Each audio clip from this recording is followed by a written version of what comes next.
But first up for you, U.S. Senator Lamar Alexander is taking his colleagues on Capitol Hill to task. He says his fellow senators need to stop playing politics and start making some serious decisions about how to lower gasoline prices. He says their urgency, or lack thereof, more pointedly, to fix the problem is about equal to naming a post office. Senator Alexander is in Memphis today to talk with the Interfaith Food Bank about high gas prices and the effect it has on ordinary folks. Senator, welcome back to Live at 9. Thanks, Many folks are having to choose gasoline to get to work over medicine to keep them healthy or food for their children's lunches. No, that's exactly right. Congressman Cohen, who you just mentioned, and Mayor Wharton and I are going over to Interfaith Food Bank this morning and talk to some of those. I read letters on the Senate floor every week and emails from people who are hurting from gas prices. One that especially got me was a Marine who'd been in Iraq for 18 months, came home to take his wife and their baby on their vacation. He didn't have enough money to do it. That's sad. That is horrible. Obviously a very, very serious concern for a lot of people, Senator. Is there anything that can be done these days? Well, of course. Is there any help out there? Yeah, of course there is. I mean, it's a very simple problem, really. We need to find more and use less. And you mentioned electric cars a little earlier. I'm a big proponent of the idea of using electric vehicles, and the way FedEx is now using electric hybrid plug-in vehicles. You just plug it in at night when we have a lot of extra power. TVA does, very cheap.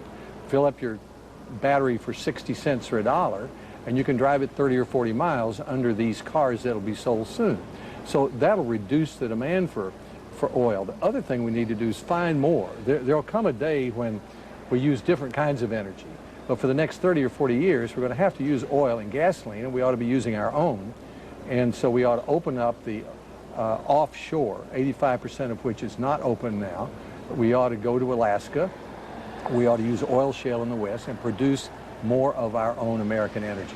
What about we hear a lot about the leases, that oil companies have leases on these existing wells that they're not using. What about that? Is that true? I think that's an excuse. Every oil lease is already use it or lose it. It's either 5, 8, or 10 years and back to the government. Second, we only lease about 15% of the area that we could lease. So we ought to open up the other 85%. Our proposal is to give states the option of doing it 50 miles offshore where you can't see it. And finally, I don't think an oil company is going to pay hundreds of millions of dollars for a lease and then not use it. I mean, they're there to find oil. Well, some might say maybe they want to keep the supply down to raise the price. I mean, do you buy that at all? I don't buy that. I mean, how they like making money, obviously, because they make money. But what we need to do is use more of our own American energy, whether it's more of our own oil and gas. We need to be producing more nuclear power. See, every time we buy oil from some unfriendly country, we're sending billions overseas. We at least ought to be paying ourselves for it. Senator, you also spoke earlier about electric cars and the use of hybrids. But, you know, it seems like we've heard, especially over the past couple of months, that some U.S. automakers, this could take a long time before this convergence can actually take place, that more U.S. car makers can actually start making even more of these cars. Is there anything that can kind of speed up that process as well, you think? Well, Alex, I think it's coming very fast. Nissan, I count them as a U.S. automaker since their headquarters is in Tennessee. They intend to be the leading electric car manufacturer in the world, and their first cars are coming in 2010. General Motors has something they call the Chevy Volt coming in 2010.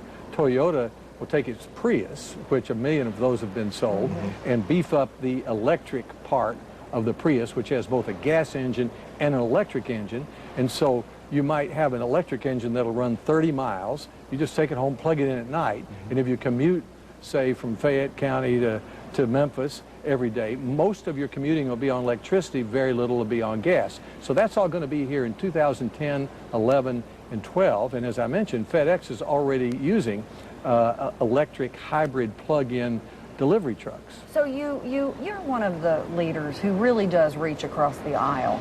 Try to. You do, and we appreciate that here in Tennessee. But When you go and walk the streets of Tennessee and people say, how did you guys go on break without addressing this? I mean, do you blame the Democrats, or is there some blame to go around on both sides? Well, yeah. I mean, I do blame the Democrats, but I don't spend my time blaming Democrats. No, really, Well, I think people hate to hear though? that. Well, the answer is, Yeah. I vote, when it came time to adjourn, I voted no. I thought we should have stayed there. We didn't. We could have even gotten the bill done before we left, but the Democratic leadership did not want to bring up the drilling legislation. Right. We did, and said, okay, if you don't like it, vote against it, but bring it up, and let's show the American people that we know how to find more oil and use less oil. So that's our policy difference of opinion. I thought we ought to have stayed there. Were they playing politics? Well, Did they not want to vote and put their name on a... I think the answer is, I don't know what their motivation was, but they didn't want us to have a vote on drilling, on more. But I even hate to say that, because I think what the American people hate the worst is when one of us comes on television and says, they did it, they did it, they did it. I mean, what they really want to see is bring up a piece of legislation. Let me put up my amendment, as I did earlier this year, and said, let's have offshore drilling in states that want to do it. They got 47 votes. Right. 43 Republicans and 4 Democrats. So I lost. But at least I got to put it up there, and then let the Democrats put up their solution, and let us have a bill. There are many ways to go about this. Right. And they're valid arguments on both sides, but for not to have any legislation, it seemed to me, was an irresponsible thing for us to do. And, Senator, with presidential politics also coming to the forefront, obviously, as we get closer to the conventions and, of course, Election Day in November, are the candidates, especially John McCain and Barack Obama, are they doing enough, you think, to really put focus on Tennessee? And are Tennesseans really paying very close attention to what these candidates are saying, to really say, I can go either way with one of them? Well, it looks to me like both candidates are kind of skipping Tennessee. I mean, the smart talk right now is it's not a competitive state, that McCain's likely to win.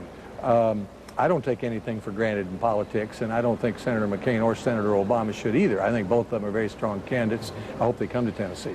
Right. How have they done on energy? What kind of grade would you give each of their platforms? Well, I like McCain's policy better, because he's for using more American energy as well as electric cars and conservation. Senator Obama, when we said offshore drilling, he said until recently, no, we can't. And when we said more nuclear power, he said, no, we can't. I'm not a proponent of that. So I like McCain's policy. I think it's more practical. I know everybody, and I'm one of them, would like for Sharp in Memphis to make solar panels that heated every home in America. But that's going to take a while. And wind doesn't blow in Tennessee. So enough to create electricity. So we're going to have more of our own nuclear power, clean coal, and we're going to have to drill offshore, at least for the next 30 or 40 years. Is it fair to until say we find you want to something look at else. everything? Yes, Everything. all of the above. All right. All right. Thank you so Senator much. Lamar, Always Thank good you, to Mary have you Beth. back Thank you, sir. home. Alex, great to It's see you always again. Good to see you. And visit Senator Alexander online, alexander.senate.gov. All right.